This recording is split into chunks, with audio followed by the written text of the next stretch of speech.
Oke, ini saatnya untuk kuis fakta atau mitos lagi. Simak hal-hal yang mungkin sudah kamu tahu sejak kecil ini dan coba tebak mana yang fakta serta mana yang nggak lebih dari sekedar mitos. Zombie bukanlah cerita karangan.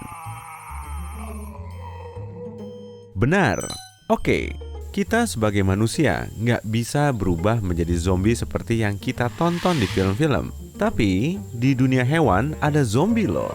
Sebagai contoh, sejenis jamur bisa menguasai semut dengan zat kimia tertentu. Otak semut mengalami perubahan, hingga ia meninggalkan keluarganya untuk misi khusus, mencari ranting dan daun khusus tempat jamur itu tumbuh, lalu melepas sporanya ke udara. Kelelawar itu buta. Sama sekali nggak benar. Mungkin mitos ini berasal dari fakta bahwa kelelawar adalah hewan nokturnal dan punya kemampuan mendengar luar biasa. Seringnya, hewan ini berburu saat gelap dan mengandalkan ekolokasi sama seperti paus. Tapi bukan berarti kelelawar itu buta loh. Matanya bukannya tak berfungsi, hanya saja menyesuaikan dengan kondisi sedikit cahaya. Air terjun terbesar di dunia ada di bawah laut. Nah, yang ini benar banget. Lokasinya di Laut Nordik. Air laut yang dingin lebih padat daripada air terjun yang hangat. Tingginya hampir 3,2 km. Tawon terkecil di dunia nggak lebih besar dari amuba. Ini juga benar. Tawon ini punya anggota badan yang sama dengan serangga lain, seperti mata, sayap, otak, kaki, dan lain-lain. Tapi, ukurannya cuma 0,2 mm, yang seringnya menjadikan tawon ini lebih kecil dari organisme bersel satu, yang juga kita kenal sebagai amuba. Sebutir telur burung unta punya beberapa kuning telur.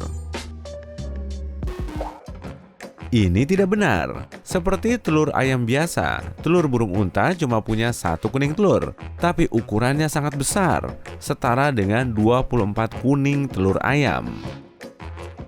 Semua dinosaurus berukuran raksasa. Wah, itu salah.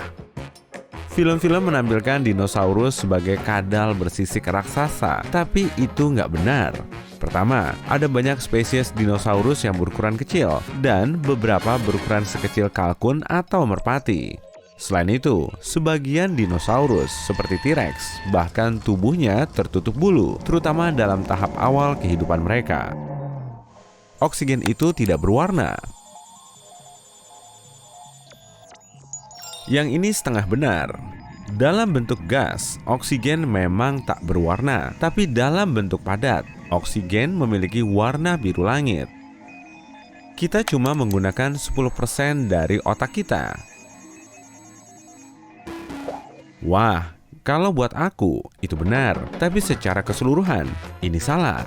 Gagasan tentang menyembunyikan kekuatan luar biasa di bagian lain otak kita bisa menjadi cerita film menarik, tapi lain ceritanya di dunia nyata. Sebenarnya, kita selalu memakai 100% otak kita. Hanya saja, ada bagian tertentu yang lebih aktif dibanding bagian lain dalam kondisi yang berbeda. Mitos 10% itu berawal dari tahun 1890-an dengan psikolog Harvard, William James, dan Boris Sidis. Lobster mengecap dengan kakinya. Oke, yang ini benar. Sebenarnya, manusia kadang juga melakukan hal yang sama loh. Kita bisa mengecap bawang putih dengan telapak kaki kita. Gosokkan sedikit bawang putih di telapak kakimu yang tanpa alas dan nikmati rasanya di mulutmu. Bahan kimia yang membuat bawang putih beraroma unik diserap oleh kulit, melewati aliran darah, dan berakhir di mulut serta hidungmu. Wah, syukurlah kita nggak bisa mengecap rasa semua benda yang kita injak. Lanjut, kera adalah nenek moyang kita. Bukan, kita semua primata dan punya nenek moyang kera yang sama, tapi sangat jauh dengan spesies seperti simpanse. Tapi, evolusi jauh lebih rumit dari itu. Silsilahnya terbagi. Setelah itu, tiap spesies berkembang ke arah mereka sendiri. Dengan begitu, manusia dan kera punya banyak fitur berbeda setelah terbaginya garis keturunan mereka di masa lalu yang sangat jauh. Kalau begitu, mungkin Neanderthal adalah nenek moyang kita? Lagi-lagi mitos, meskipun mereka pernah hidup di masa yang sama dengan manusia modern, sebagian besar dari mereka menghuni bagian lain planet ini. Jadi, Neanderthal bukan satu tahap dalam perkembangan manusia, tapi memiliki silsilah lain. Neanderthal juga sangat kreatif. Mereka memakai api, membuat alat-alat, makan berbagai tanaman obat, membersihkan gigi mereka, dan melakukan banyak hal lain yang serupa dengan spesies kita. Mungkin Neanderthal menjadi punah karena perubahan iklim yang tajam. Matahari berwarna kuning. Ini tidak benar. Warna kuning adalah ilusi yang terbentuk oleh atmosfer bumi. Warna matahari yang sebenarnya adalah putih. Semua tergantung pada suhunya. Makin dingin suatu bintang, warnanya makin gelap. Jadi, bintang yang paling dingin berwarna merah tua atau coklat. Lalu ada bintang merah yang lebih panas. Jika suhu bintang sekitar 10.000 derajat Kelvin, maka warnanya biru. Matahari bukan bintang terpanas, jadi dengan suhu permukaan sekitar 6.000 derajat Kelvin, warnanya putih. Lubang hitam adalah lubang dalam artian sebenarnya.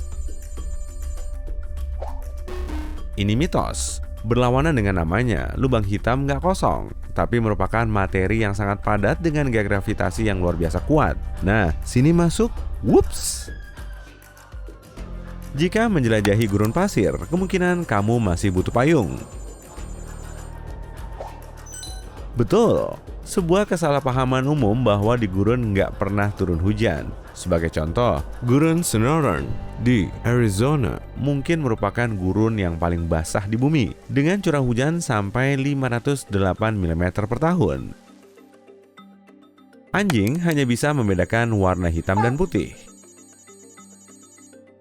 Mitos. Memang anjingmu nggak bisa membedakan antara merah marun dengan ungu, tapi tetap bisa melihat beberapa warna. Warna yang dominan bagi mereka adalah biru dan kuning. Misalnya, saat anjing melihat pelangi, itu akan kelihatan seperti urutan warna kecoklatan, kuning muda, abu-abu, biru muda, dan biru tua. Kucing butuh kumis untuk keseimbangan. Ini juga mitos. Kucing butuh kumis untuk merasakan apa yang ada di sekitarnya, bukan untuk menjaga keseimbangan. Kumis juga membantunya melihat dan berjalan, jadi pada dasarnya, kumis berfungsi sebagai antena. Tembok besar Tiongkok adalah satu-satunya objek buatan manusia yang kelihatan dari luar angkasa. Enggak benar. Foto-foto NASA membuktikan cukup banyak objek buatan manusia yang bisa kamu lihat dari luar angkasa. Misalnya jalan raya, jembatan, beberapa bandara, dan bahkan pusat antariksa Kennedy. Ingatan ikan mas cuma bertahan selama 3 detik. Tidak, tapi kalau aku iya. Ikan sebenarnya benar-benar cerdas. Suatu studi menunjukkan ikan emas bisa membedakan antara 2 lagu klasik.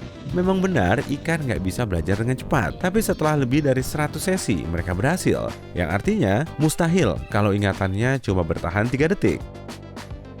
Laut dalam sepenuhnya gelap. Mitos. Ya, sinar matahari sedikit sekali yang menembus perairan dalam. Jadi secara teknis bisa dibilang nggak ada cahaya di bawah kedalaman 975 meter. Tapi ada jenis cahaya lain di bawah sana, yaitu biopendar, biru dan hijau. Biopendar menghasilkan cahaya berkat enzim yang disebut luciferase. Enzim ini memecah molekul energi tinggi dan menghasilkan foton dalam bakteri serta tubuh sebagian ikan laut dalam. Burung unta mengubur kepalanya di dalam pasir. Nggak benar. Kemungkinan besar burung itu akan mengalami masalah besar karena sesak napas. Yang sebenarnya terjadi adalah ia menaruh kepala dan lehernya ke tanah. Karena bagian-bagian ini berwarna terang, jadinya membaur, yang menjelaskan kenapa orang mengira kepalanya dikubur di pasir. Bumi itu bulat, bener nggak ya? Secara teknis, bumi berbentuk pipih di bagian utara dan menggembung di ekuator. Dengan begitu, bumi berbentuk elips tak beraturan. Ingat yang satu ini sebagai bahan obrolan di pesta mendatang ya. Air mendidih ketika kamu menambahkan sedikit garam. Ini mitos. Garam nggak memberi perubahan apapun. Kalaupun iya, justru malah membuat air makin lama mendidih. landak menembakkan durinya? Enggak juga. Durinya ada di ekor, bagian samping tubuh, dan punggungnya. Durinya tidak berdiri sampai ia merasa terancam. Tapi duri itu bukanlah mekanisme pertahanannya, karena agak lunak jika disentuh. Mungkin mitos ini muncul karena duri ini terlepas jika kamu sentuh. Punuk unta untuk menyimpan air. Bukan. Punuk adalah tempat menyimpan lemak, sedangkan kelebihan air disimpan di aliran darahnya. Lidah paus biru begitu besar, bobotnya bisa setara dengan gajah dewasa. Benar. Ya, hewan ini memang sangat besar. Jantung paus biru juga hampir sebesar piano kecil. Wah, mirip sama piano. Pasti itu berarti paus biru jago main piano. Dan kadang begitulah cara mitos-mitos ini berawal. Kamu kehilangan lebih banyak panas melalui kepalamu. Enggak. Alasan sebenarnya orang mempercayai hal itu adalah karena pas hawa dingin, kepala adalah satu-satunya bagian badan yang paling mungkin tetap nggak ditutup. Jika keluar cuma memakai kaos, kita akan kehilangan panas melalui lengan kita. Jadi, pakailah topi kawan. Sementara itu, jika kamu cuma memakai kaos pas keluar di musim dingin, bukan cuma lenganmu yang akan kedinginan.